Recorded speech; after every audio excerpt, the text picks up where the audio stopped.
두루마리 삼고 바다를 먹물 삼아도 이런 제목을 함께 말씀을 나누도록 하겠습니다. 부모님들은 종종 우리 자녀들에게 이렇게 말을 하곤 합니다. 으이구, 이 왼수 덩어리 종종 이렇게 말하는 것을 듣게 됩니다. 여러분 혹시 들어보신 적 있으십니까? 참고로 저는 이렇게 들어본 적이 없습니다. 그런 말들을. 이 왼수라는 단어는 우리가 잘 알고 있는 그 원수라는 단어를 이렇게 잘못 사용하고 있는 단어인데요. 근데 그 의미가 조금 살벌한 의미입니다. 나에게 적극적으로 해를 끼치는 적을 의미하는 게 원수라는 단어가 됩니다. 그렇다면 여러분, 부모님들이 자녀들에게 종종 이 왼수 덩어리라고 부르곤 하는데 정말로 그 자녀들이 그 나에게 정말 큰 해를 끼치는 적이라고 생각하기 때문에 원수 이렇게 부르는 것입니까? 당연히 그렇지 않겠지요. 부모님들이 자녀들에게 왼수라고 말하는 것은 진짜 왼수기 때문이 아닙니다. 단지 자녀들을 양육하는 그 과정에서 마음이 좀 아프고 좀 안타깝고 그런 심정을 담아 으이구, 이 왼수 덩어리 이렇게 부르게 되는 것이지요. 정말로 원수와도 같은 관계이기 때문에 부르는 게 절대로 아닙니다. 혹시 내 자녀를 정말로 왼수라고 생각하시는 분들이 계시다면 그러시면 안 됩니다. 잘못된 것이지요. 그렇다면 여러분 이 부분을 좀 생각해 보아야 됩니다.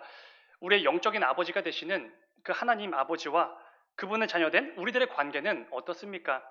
사실 우리의 삶을 그 모습들을 하나하나 따져보게 되어지면 우리는 사실 하나님 입장에서 왼수들일 것입니다. 하나님께서 보시며 으이구 이 왼수 덩어리들이라고 한탄을 하실 수밖에 없는 그런 부족하고 연약한 삶 우리는 어쩌면 매일같이 살아내고 있을지도 모르겠습니다. 내가 살아온 지난 한 주간의 삶을 한번 돌아보시면서 그 삶을 하나님께서 하나하나 지켜보시고 계시지 않았겠습니까? 그때 그 순간마다 내 선택과 내가 내뱉었던 그 말들 순간순간마다 하나님께서 뭐라고 말씀하셨을지 한번 생각해 보시기 바랍니다.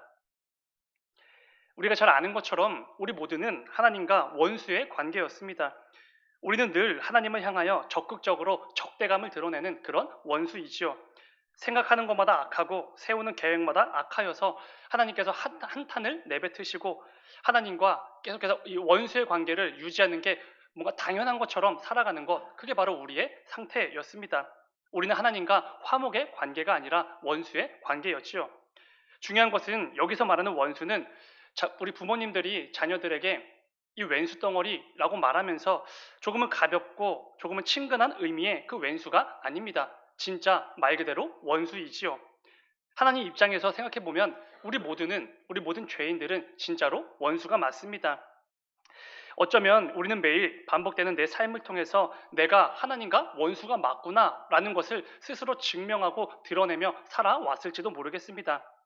그러나 그 가운데 우리가 반드시 기억해야 될 부분이 있지요. 그것은 이런 것입니다. 그런 원수와도 같은 우리 모두를 향한 하나님의 사랑이 있다라는 것입니다. 하나님을 향하여 늘 적극적으로 적대감을 드러내고 하나님 없이도 마치 잘 살 수 있는 것처럼 큰 착각을 하며 살아가는 이 원수와도 같은 우리 모든 죄인들을 향한 하나님 아버지의 사랑과 은혜가 있다는 거 우리는 기억해야 되는 것입니다. 그런데 말씀을 읽다 보면 그 사랑과 은혜를 이렇게 표현하지요. 하나님의 거룩한 자녀를 삼아주셨다. 우리 모두 악한 죄인들이지 않습니까? 하나님과 원수의 관계인데 그 원수와도 같은 우리들을 하나님의 자녀로 삼아주셨다. 이 표현에서 우리는 하나님의 사랑과 은혜를 정말로 느끼게 되는 것입니다. 우리 성도는 바로 그런 사람들일 것입니다. 여전히 연약하고 부족한 것은 맞습니다. 어쩌면 이 예배를 마치고 이 예배당을 빠져나간 그 직후부터 우리는 또 여전히 부족하고 그 연약한 모습들을 드러낼지도 모릅니다. 늘 하나님과 원수의 관계처럼 살아가고 말을 내뱉고 행동하게 될지도 모르지요. 그런데 그 원수와도 같은 나를 향한 하나님의 아버지의 그 놀랍고 풍성한 사랑과 은혜, 그것이 있음을 분명히 기억하고 그래도 하나님 기쁘신 뜻을 따라 살아가기 위해 부단히 애를 쓰는 사람들, 우리는 그런 사람들을 거룩한 백성들, 성도 이렇게 부르는 것이지요.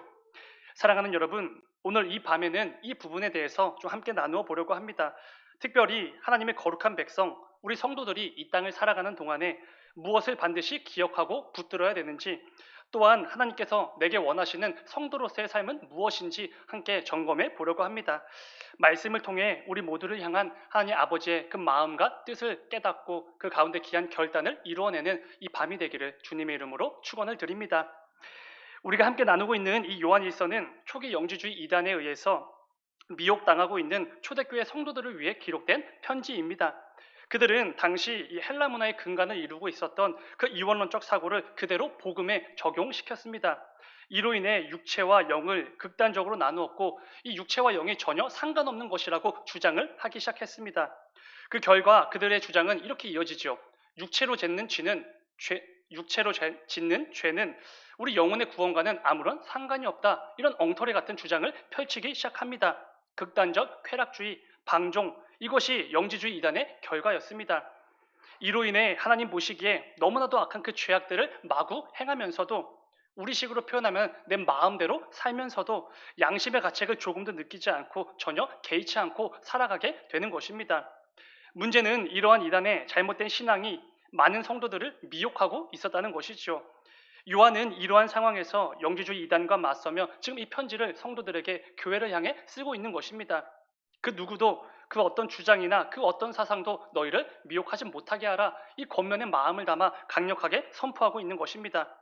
그러면서 우리 성도들이 이 땅을 살아가는 동안 그렇다면 왜 죄를 지으면 안 되는지 그 이유에 대해서 하나하나 설명하기 시작합니다. 우리가 죄 짓는 그 삶의 모습이 왜 하나님께서 기뻐하시는 삶이 아닌지 그것을 분명하게 지적하는 것이지요. 먼저 함께 읽은 본문 1절의 말씀입니다. 제가 다시 읽겠습니다. 보라, 아버지께서 어떠한 사랑을 우리에게 베푸사 하나님의 자녀라 일컬음을 받게 하셨는가? 우리가 그러하도다. 그러므로 세상에 우리를 알지 못함은 그를 알지 못함이라. 아멘. 사도 요한이 악한 이단과 맞서며 그들의 주장처럼 이 육체로 짓는 죄는 전혀 신경 쓰지 않아도 된다. 이 엉터리 같은 주장을 완전히 뒤집어 버리기 위해서 무엇에 대해서 말하고 있습니까? 우리 모든 죄인들을 향한 하나님 아버지의 그 놀랍고 기가 막힌 사랑에 대해서 말하기 시작하는 것입니다. 아버지께서 어떠한 사랑을 우리에게 베푸셔서 우리를 하나님의 자녀로 일컬음 받게 하셨는가? 이 말이 시작되는 것이지요. 우리를 자녀 삼아 주신 것을 기억하라는 말입니다. 그런데 여기서 중요한 것은 저와 여러분들을 어떻게 자녀로 삼으셨는가? 이 부분이 굉장히 중요하겠지요. 하나님 아버지께서는 유일하신 아들 독생자 예수를 이 땅에 보내주셨습니다.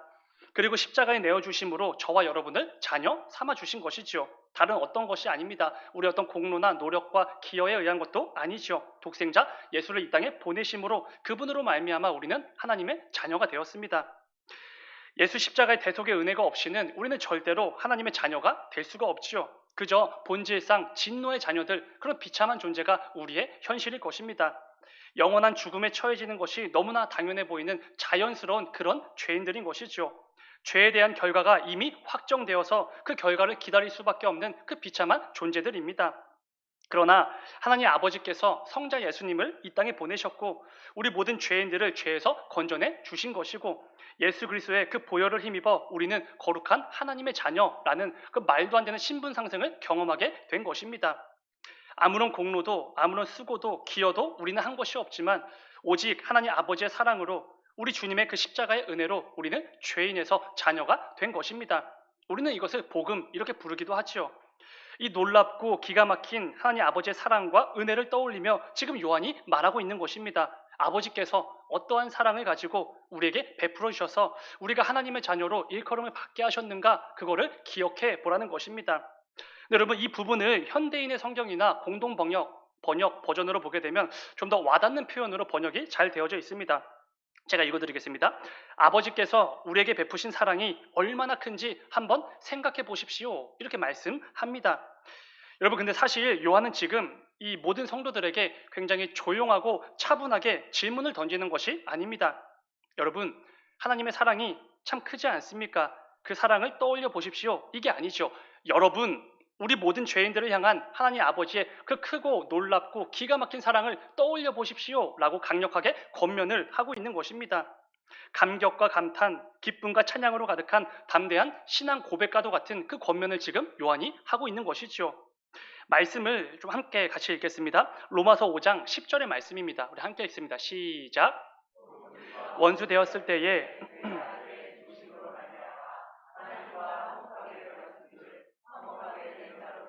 더욱 그의 살아나심으로 말미암아 구원을 받을 것이니라. 아멘. 그렇죠. 우리는 정말로 하나님과 원수의 관계였습니다. 귀여운 표현, 그 왼수 덩어리 그게 아니라 진짜로 적대적인 그 감정을 적극적으로 드러내는 진짜 원수였지요. 하나님을 향하여서 이 적대감 드러내는 게 조금도 이상하지 않은 오히려 자연스러운 그런 사람들이었습니다.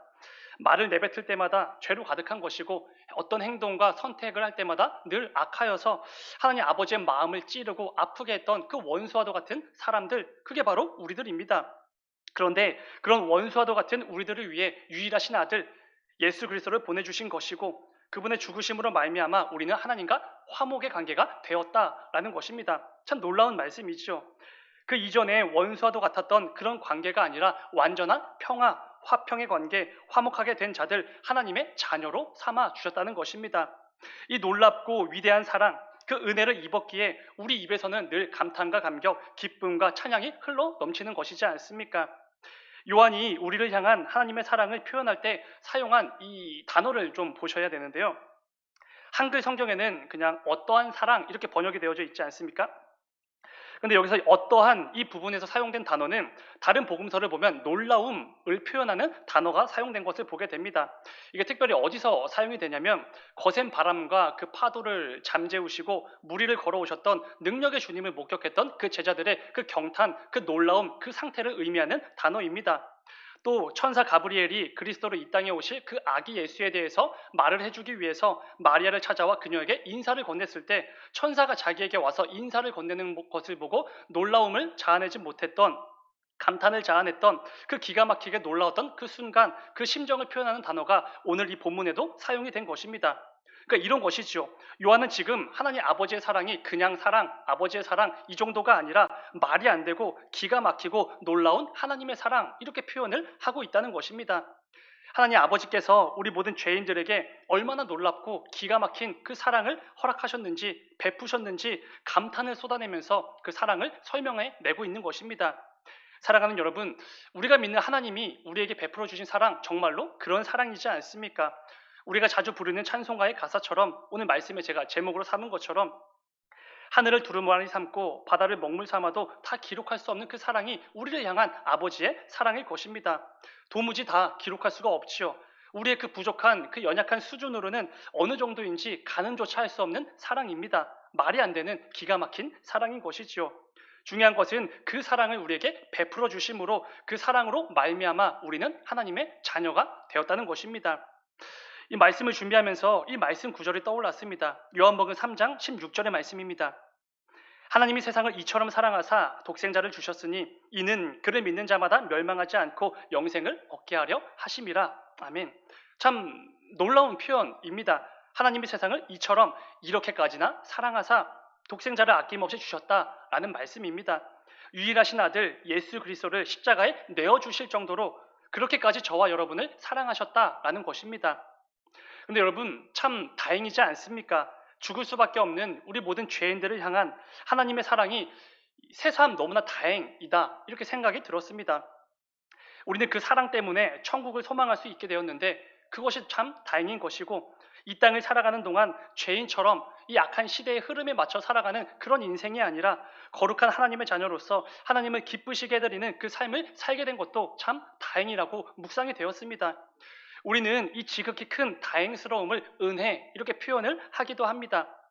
우리 모두는 이처럼 하나님 아버지로부터 말도 안 되게 놀랍고 큰 은혜를 입은 자들입니다. 그런데 중요한 것은 2000년 전 초대교회 당시에 그 사랑과 은혜를 입은 하나님의 자녀들에게, 성도들에게 계속해서 죄를 짓도록 부추기고 미혹하는 악한 이단들이 있었다는 것입니다.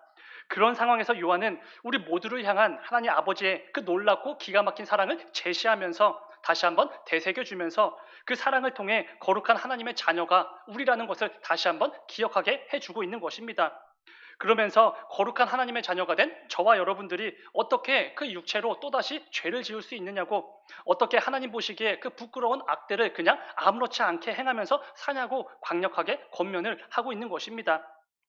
요한이 이 권면의 편지를 쓰면서 예수님께서 하셨던 이 말씀을 분명 염두에 두었을 것입니다. 요한복음 15장 19절의 말씀, 너희가 세상에 속하였으면 세상이 자기의 것을 사랑할 것이나 너희는 세상에 속한 자가 아니요 도리어 내가 너희를 세상에서 택하였기 때문에 세상이 너희를 미워하느니라. 아멘. 교회는, 우리 성도는 당연히, 너무나 당연한 표현이지만 세상에 속한 자들이 아닙니다. 세상에 속한 자들이 될 수가 없지요. 예수 그리스도를 통해 하나님의 자녀가 된 그분께서 직접 택하시고 세우신 거룩한 자녀들이기 때문에 그렇습니다.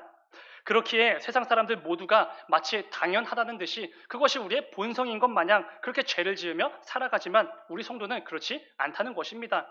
비록 세상이 그런 우리를 미워한다고 해도 나는 이 세상에 속한 자가 아니기 때문에 그 믿음이 분명히 붙잡고 오직 예수 그리스도를 통하여서 하나님의 거룩한 자녀가 된 그 자들답게 살아가게 되는 것입니다.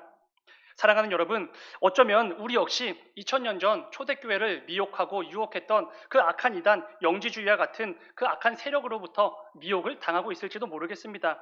물론 영지주의와 같은 명확한 이단으로부터 미혹을 당하진 않더라도 우리는 분명 이 세상으로부터 미혹을 당하고 있을 것입니다. 세상의 가치와 기준들, 이상한 사상들, 엉터리 같지만 마치 논리적인 것처럼 보이는 그런 생각들, 지식들, 그런 것들로부터 미혹 당하고 있는 것이지요. 이 땅을 살아가는 동안 맨날 그렇게 성경 말씀대로 살기 위해 애쓰는 거 말이 안 된다. 이 땅에서 하나님 나라와 그 의를 먼저 구하는 거 그게 말이 되냐? 사람이 아니라 하나님께서 기뻐하실 만한 선택을 하며 살아가는 삶 얼마나 오래 살 수 있을 것 같냐? 그렇게 우리를 미혹하는 것이죠. 그런 삶 어리석은 것이라고 시대에 뒤처진 그 사상 잘못된 지식들에 세뇌당한 거라고 그렇게 우리를 모욕합니다. 그리고 때로는 어쩌면 정말로 우리 역시 그런 소음이 맞는 말처럼 들리게 될지도 모르겠습니다. 마음속 한켠에 그게 맞지, 그게 세상을 살아가는 방법이지 라고 착각을 할지도 모르겠습니다. 그런데 여러분 그때마다 꼭 기억하셔야 됩니다. 하나님 아버지께서 얼마나 놀랍고 그 위대하고 기가 막힌 사랑을 나에게 베풀어 주셨는가 이거 절대로 잊으시면 안 됩니다. 나를 향한 우리 주님의 은혜가 얼마나 풍성한지를 절대로 잊으면 안 되는 것이지요. 이를 통해 모든 세상의 유혹과 시험 속에서도 하나님을 향한 내 믿음을 더욱더 견고히 하며 그 믿음으로 담대하게 나아가고 승리하시는 우리 모두가 되기를 주님의 이름으로 축원을 드립니다. 두 번째로 계속해서 요한은 이 땅을 살아가는 모든 성도들이 육체로 죄를 짓는 게 당연한 게 아니라고 그러면 안 된다고 계속해서 설명을 하고 있습니다. 죄 짓는 것이 합당하지 않는 이유에 대해서 설명을 하는 것이지요. 본문 2절 말씀입니다. 우리 2절 함께 읽겠습니다. 시작. 사랑하는 자들아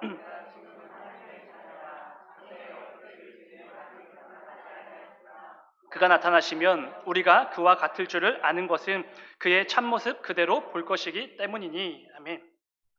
여러분 이 말씀에 의하면 우리는 지금 어떤 상태입니까? 이미 하나님의 자녀가 된 상태입니다. 그런데 아직 장래에 우리가 어떻게 될지는 정확히 모르는 그런 상태, 그게 바로 우리가 지금 살아가고 있는 시대입니다. 다만 우리 주님께서 다시 오실 그 재림의 날에는 우리가 어떻게 될지는 분명하게 말씀해 주고 있습니다. 이를 통해 우리에게 익숙한 이미와 아직이라는 이 신학적 개념을 우리가 조금 알게 됩니다. 초림, 예수 그리스도의 오심으로 이 땅에 하나님 나라가 이미 도래했습니다. 그러나 아직 완성된 것은 아니죠. 재림, 예수 그리스도가 다시 오실 그 영광스러운 재림의 날에 비로소 완성이 되는 것입니다. 우리는 이미 예수 그리스도의 그 보혈의 능력을 힘입어서 하나님의 자녀가 된 것은 맞습니다. 그런데 미래에 어떻게 될 것인지 정확히 알지는 못하지요. 그런 상태로 우리가 지금 살아가고 있다라는 것입니다. 그런데 여러분 그 가운데 중요한 것이 무엇입니까? 방금 읽었던 말씀을 다시 보시면은 뒷부분입니다. 그가 나타나시면 우리가 그와 같을 줄을 아는 것은 그의 참모습 그대로 볼 것이기 때문이니 이 표현이 참 중요한 것입니다. 우리가 지금 하나님의 자녀가 된 상태이지만 장차 미래에 우리가 어떻게 될 것인지 정확히 알 수 없는 그 상태를 살아가는 우리들에게 꼭 필요한 말씀인 것이죠. 그가 나타나시면 우리가 그와 같을 줄을 안다. 주님께서 다시 오실 때 우리 모든 믿음의 자녀들은 예수님과 같이 된다. 이렇게 말씀해 주십니다. 우리는 제대로 짐작조차 할 수 없지만 하나님 아버지께서 성자 예수님을 영광스럽게 하셨던 것처럼 우리 역시 그 영광스럽고 완전한 모습으로 변모하게 되는 것이지요. 예수님께서 이 땅에서 아버지의 뜻을 따라 사역을 잘 감당하시지 않으셨습니까? 그리고 아버지께서는 그 예수님을 영광스럽게 하셨습니다. 마찬가지겠지요. 우리 역시 이 땅에서 내게 맡겨진 그 사역을 충성스럽게 감당하며 살아갈 때에 예수님과 같이 그 영광스러운 모습으로 변화되게 되는 것입니다. 우리 성도는 세상이 말하는 것처럼 태어난 김에 그냥 산다. 이게 절대로 어울리지 않는 사람들입니다. 장차 얻게 될 그 놀라운 영광이 예비되어 있다는 것을 그 약속의 말씀을 굳게 붙드는 자들인 것이고 그 소망을 가지고 이 땅에서 내게 맡기신 일들을 정말 충성스럽게 감당하며 하루하루 살아가는 자들, 그게 바로 우리 성도들인 것이지요. 말씀 하나 같이 읽어보면은 골로새서 3장 4절의 말씀입니다. 우리 함께 읽습니다. 시작. 우리 생명이신 그리스도께서 나타나실 그때에 너희도 그와 함께 영광 중에 나타나리라. 아멘. 아멘. 그 영광의 날이 우리에게 정말로 약속되어져 있습니다. 이것은 하나님께서 약속하신 것이기 때문에 그 누구도 이렇게 훼손할 수가 없는, 반드시 지켜질 수밖에 없는 진리의 말씀인 것이지요. 중요한 것은 그 소망이 우리 성도들에게 있다는 것입니다. 그렇기에 우리는 이 소망을 붙들고 때때로 이 땅에서의 삶이 조금 버겁고 힘들더라도, 또 때로는 몹시 곤란하더라도 그 소망을 붙들고 성도로서의 삶을 또 하루 견뎌내게 되는 것입니다. 그런데 여러분, 굉장히 중요한 부분이 남아 있는데요. 요한이 우리 성도들에게 있는 그 소망에 대해서 말한 직후에 곧바로 어떤 권면을 이어가고 있습니까? 이어지는 3절입니다. 3절, 주를 향하여 이 소망을 가진 자마다 그의 깨끗하심과 같이 자기를 깨끗하게 하느니라. 이 권면이 이어지게 됩니다. 그 소망이 있는 성도는 반드시 그 삶 속에서 자기를 깨끗하게 하는 삶이 이어진다, 드러난다라는 말씀이 됩니다. 여기서 말하는 이 깨끗하다라는 단어는 우리가 잘 알고 있는 순결, 거룩, 그 단어입니다. 그러니까 우리 성도는 이 땅을 살아가는 동안 예수 그리스도 다시 오실 그 날을 소망하는 성도라면 반드시 우리 주님께서 자신을 늘 순결하고 거룩하게 유지해 내셨던 것처럼 우리 역시 이 땅에서 늘 순결하고 거룩한 삶을 통해 내 삶을 구별해낸다, 이런 의미의 말씀이 되는 것입니다. 그런데 여러분, 이런 질문이 생기지 않습니까? 재림의 날에 우리가 얻게 될 그 영광을 소망하는 것과 오늘 내 삶에서 내가 거룩하게 사는 것, 도대체 무슨 상관이 있는가라는 것입니다. 소망과 거룩, 종종 우리가 놓치는 부분이기도 하지만 엄청나게 커다란 상관이 있지요. 여러분, 주님 다시 오실 그날에 우리를 영광스럽게 해주실 것이다 라는 그 약속을 붙들고 소망할 때 그 소망에는 어떤 소망도 같이 담겨져 있는 것입니까? 이런 믿음이 담겨져 있는 것이지요. 예수님께서 약속하신 대로 반드시 다시 오실 것이다 라는 그 믿음이 이 소망 안에 담겨져 있는 것입니다. 내가 다시 올 것이다, 그 재림의 날이 정말로 올 것이라는 그 확신이 이 소망 안에 담겨져 있는 것이죠. 그런데 중요한 것은 재림의 날에 우리 주님께서 어떠한 모습으로 오신다고 말씀해 주셨습니까? 초림에는 우리를 구원하실 그 그리스도 메시아로 오셨지만 다시 오실 그날에는 조금 다른 모습으로 오시죠. 심판의 주로 오십니다. 마태복음에서 잘 말씀해 주셨던 것처럼 마치 양과 염소를 나누듯이 이 땅에서의 삶을 통해 엄중하게 심판하시는 심판의 주로 이 땅에 다시 오시는 것이죠. 그렇기에 우리 성도의 소망과 이 거룩한 삶은 너무나 큰 상관이 있을 수밖에 없습니다. 소망은 있는데 삶에 거룩함이 없고, 거룩은 있는데 소망은 없다, 절대로 불가능한 것이지요. 우리 주님 약속하신 것처럼 반드시 심판의 주로 이 땅에 다시 오셔서 이 세상을 심판하시고 주를 믿는 그 믿음을 끝까지 지켜낸 성도들에게 영광의 면류관을 씌워 주시지 않겠습니까? 그런데 그 소망을 가진 성도가 이 땅에서 아무렇게나 산다, 세상의 가치와 기준, 그 죄인들과 똑같이 살아간다, 있을 수가 없는 것이지요. 아무런 거리낌도 없이 두려움이나 경외함 없이 자기 마음대로 살 수가 없는 것입니다. 이러한 점에서 영지주의 이단들의 그 엉터리 같은 주장이 드러나게 되는 것이지요. 소망을 가진 자답게 예수님께서 늘 자신을 순결하고 거룩하게 하셨던 것처럼 우리 역시 늘 스스로를 순결하게 거룩하게 유지하며 살아갈 수밖에 없게 되는 것입니다. 오늘 본문 앞에 위치한 2장에 등장하는 요한의 권면을 한번 기억해 보시기 바랍니다. 이것도 참 두려운 말씀으로 받아야 될 권면의 말씀입니다. 2장 28절, 자녀들아 이제 그의 안에 거하라. 이는 주께서 나타나신 바 되면 그가 강림하실 때에 우리로 담대함을 얻어 그 앞에서 부끄럽지 않게 하려 함이라. 아멘. 참 두렵고 떨리는 말씀이죠. 늘 예수님 안에 거해야 된다, 이렇게 권면을 합니다. 그런데 그 이유가 뭐라고 설명하고 있습니까? 우리 주님 다시 오실 그 재림의 날에 부끄러움 당하지 않도록 주님 앞에 떳떳하고 담대하게 나아갈 수 있게 하기 위해 그렇게 살으라라는 것입니다. 사랑하는 여러분, 저와 여러분의 삶이 그런 삶이 되기를 원합니다. 오늘 밤에라도 우리 주님 다시 오실 수 있는 것인데, 우리 주님 이 예배가 마친 후 우리가 집으로 돌아가는 그 길에 다시 오신다고 하여도 조금의 부끄러움도 없고, 오히려 담대하게 주님 앞으로 나아가서 내가 정말로 주님을 기다렸다고, 주님 다시 오실 그 날을 내가 꼬박꼬박 기다렸다고 마음껏 고백하는 그 거룩한 삶을 반드시 살아내야 된다는 것입니다. 저와 여러분들의 삶이, 그리고 앞으로 이어질 성도로서의 그 모든 신앙의 여정들이 순결하고 거룩한 삶을 통하여서 주님을 정말로 기대하고 기다리는 저와 여러분들의 삶이 되시길 주님의 이름으로 축원을 드립니다. 사랑하는 여러분, 오늘 말씀을 통해 우리에게 주시는 메시지는 명확합니다. 바쁘고 분주하고 치열하게 사는 것, 다 똑같습니다. 그 누구도 예외가 없습니다. 정말 치열하게 살아가는 시대이지요. 그런데 그 가운데서도 나를 향한 하나님 아버지의 그 크고 놀랍고 기가 막힌 사랑을 절대로 잊지 말라라는 것입니다. 그 사랑과 은혜를 붙들고 살아갈 때 우리는 성도답게 살 수 있기 때문에 그렇습니다. 우리는 하나님께서 기뻐 여기실 만한 삶을 살아내야 되는데 그 삶을 위해선 나에게 베풀어 주신 하나님 아버지의 그 기가 막힌 사랑을 잊고 살아간다면 살아낼 수가 없는 것이지요. 어떠한 미혹이나 어떠한 사상과 이 세상의 지식들, 어떠한 그 미혹들이 있을 때 우리는 절대로 이겨낼 수가 없습니다. 그런데 나를 향한 하나님 아버지의 그 놀랍고 위대한 사랑과 은혜가 내 안에 정말로 충만할 때 우리는 그 모든 것들을 능히 이겨낼 수 있게 되는 것입니다.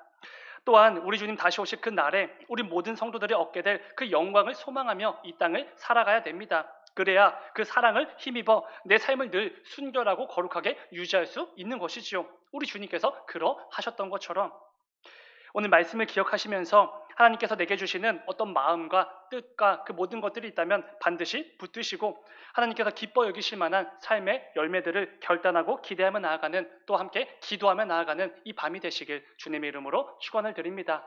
잠시 기도하겠습니다. 사랑의 주님, 아버지, 이 땅을 살아가는 동안 참 많은 것들이 우리를 미혹합니다. 참 많은 것들이 우리의 믿음을 무너뜨리려고 애를 쓰고 있습니다. 그런데 아버지, 그 악한 세상 가운데 혹시라도 내 길을 너무나 기울이고 있지는 않은지 아버지, 우리 삶을 점검케 하여 주시옵소서. 너무나 바쁘고 분주하고 치열하게 산다는 그 핑계를 삼아서 나를 향한 그 기가 막히고 놀라운 하나님 아버지의 사랑을 잊고 살지는 않았는지 아버지, 우리의 삶을 반드시 점검할 수 있는 은혜를 허락하여 주시옵소서. 또한 아버지, 우리는 이 땅을 살아가는 동안 태어난 김에 세상과 똑같이 살아가는 그런 자들이 아닙니다. 우리는 하나님의 거룩한 백성입니다. 우리 주님 다시 오실 그 날에 우리 모두를 영광스럽게 해주실 그 소망을 굳게 붙들고 기억하며 나아가는 우리 성도들이라는 것을 반드시 기억하게 하여 주시옵소서. 그리하여서 이 땅을 살아가는 동안 그 어떤 것도 우리의 믿음과 우리의 소망을 흔들리지 않을 수 있도록, 공격하지 않을 수 있도록 우리를 붙잡아 주시옵소서. 이를 통해 늘 그 삶을 통하여서 내 삶 가운데 그 순간순간을 늘 순결하고 거룩하게 잘 유지하여서 하나님 보시기에 기뻐 여기실 만한 삶의 열매들을 가득 맺어 나가는 우리 모두가 되어질 수 있도록 아버지 인도하여 주시옵소서. 주님 감사합니다. 거룩하신 예수님의 이름으로 기도드렸습니다. 아멘. 아멘.